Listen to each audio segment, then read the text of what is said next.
Alors donc, je souhaitais mettre en avant un élément sur lequel je suis retombé et du coup qui pour moi semble clé finalement dans cette histoire. Alors, donc c'est une vidéo qui date un peu. Elle date, je pense qu'elle date, il doit y avoir au moins 15 jours, un mois. Mais en tout cas, elle parle du second témoin, d'accord. Et on va regarder ensemble ce que dit la vidéo sur le second témoin. De son parcours, Lina doit longer la départementale 350 pendant 1 km 900.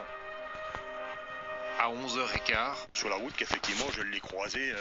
Alors donc du coup ici il va y avoir donc l'ancien maire qui va effectuer son témoignage et juste après le journaliste va parler du second témoignage du second témoin. Elle était en train de marcher sur le bord de la route. Où elle allait, je savais pas, ça je savais pas plus, mais je l'ai croisée. Je suis repassé quelques minutes plus tard et elle n'était plus au bord de route. Alors, pris en stop ou pas, je sais pas, ça c'est autre chose. Alors simplement ici il y en a qui ont dit oui je comprends pas, forcément elle aurait dû être prise en stop. Pourquoi il dit je sais pas, bah effectivement on sait pas ce qui lui est arrivé, donc dans l'hypothèse où il est innocent, d'ailleurs il est présumé innocent, forcément il pense à soit du stop ou une mauvaise rencontre, un accident, etc. Mais voilà, c'est pour ça que je pense qu'il dit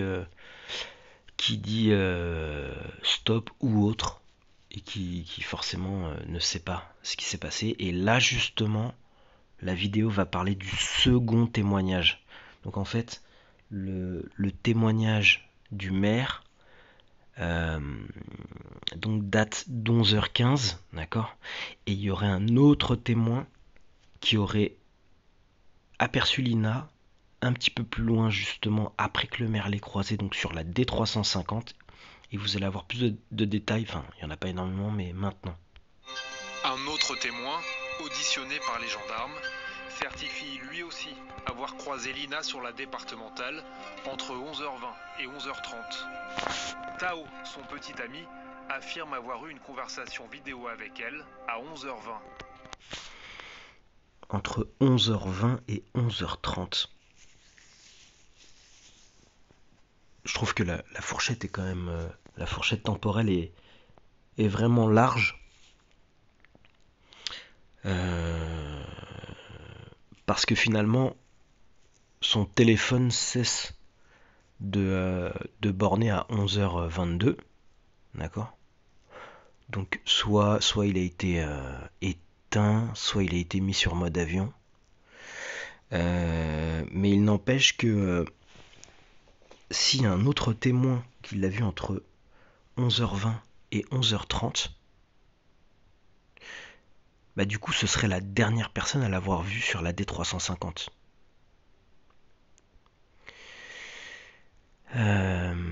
Donc pour moi ce témoignage il est clé, il est vraiment clé parce que logiquement je comprends pas comment cette personne qui l'a vu entre 11h20 et 11h30 n'a pas pu voir ce qui s'est passé. Je veux dire c'est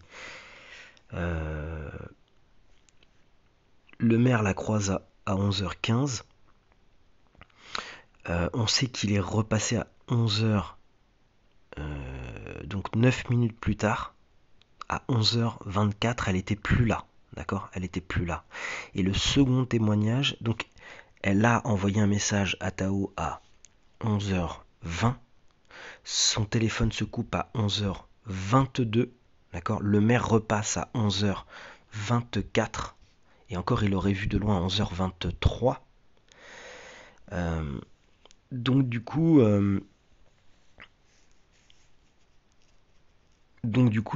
logiquement, c'est entre 11h20, dernier message qu'elle a envoyé à Tao, et 11h22, où, où il s'est passé ce qui s'est... Où, je veux dire, elle est sortie de la route. D'accord. Donc si je veux dire, le témoignage de Robert est fiable, dans ce cas, forcément, elle a été prise en voiture. forcément, vu qu'il l'a vu par la suite à Champenay, d'accord? Et donc forcément, elle a été prise en voiture entre 11h20 et 11h22, ou du moins 11h23 je pense, là où le maire aurait pu la voir de loin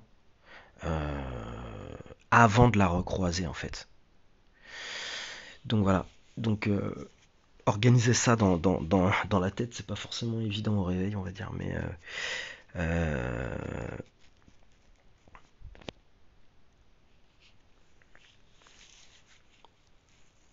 voilà, donc il y a une fenêtre temporelle qui est de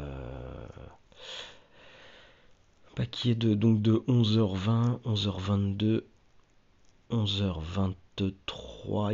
Il y a donc 3 minutes, sachant que l'autre témoin l'aurait vu. Donc entre 11h20 et 11h30, mais forcément, vu que le maire l'aurait revu de loin à 11h23 et qu'elle n'était plus là, 11h23, 11h24, et qu'elle n'était plus là, forcément le second témoin l'a vu entre 11h20, comme il dit, et 11h23. Sachant que le téléphone coupe à 11h22, on imagine qu'elle soit plus sur la D350 à 11h22. Ça veut dire que, voilà, ce second témoin a été là à un moment clé, donc entre 11h20 et 11h22, où son téléphone coupe.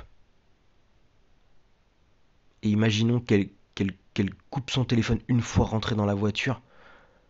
Enfin voilà, il s'est passé 1 minute, je veux dire, entre le second témoignage et le moment où Lina disparaît, je veux dire. Donc pour moi, ce témoignage est clé, je veux dire. Il est clé. Et donc, il y a deux possibilités. Soit le témoignage de Robert est fiable, et dans ce cas, c'est ce que j'ai dit, elle a été prise en voiture dans un intervalle de temps d'1 minute entre le second témoignage et le moment où son téléphone coupe. Ce qui est relativement qui